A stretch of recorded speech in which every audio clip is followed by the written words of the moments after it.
Hammaga assalomu alaykum. Bugun men uchun quvonchli kun. Sababi birinchi marta qizimdan men sovg'a oldim. Aslida non yetib chiqib ketishganida bir olam bahoriy kayfiyat bilan qaytishdi. Qiz bola onani sirdoshi baxti bo'lar ekan. Juda ham xursand bo'ldim. Jajjigina qo'llari bilan menga dadasining tarbiyasiga esa gap yo'q, ta'rif ojiz. Juda ham xursand bo'ldim. Yana ikki farzandi shunaqa qilib, meskichoq kichkina qo'llari bilan, jajji qo'llari bilan shunaqa guldastalar ko'tarib kelgan. Bu gul umr yo'ldoshim va qizimdan sovg'a bo'ldi menga. Baxtimga sog' bo'ling. Meni suyanchim, suyangan tog'im. Doimo yonimda bor bo'ling. Xudoga shukr.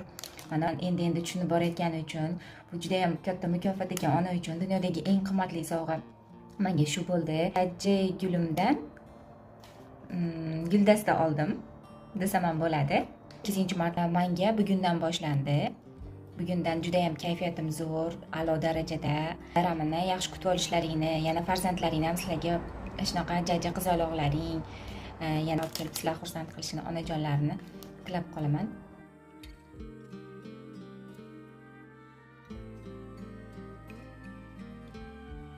Sizlarga ham shunaqa iliqlik tilayman. Ko'rishguncha aziz ayollar, onajonlar, jajji qizaloqlar.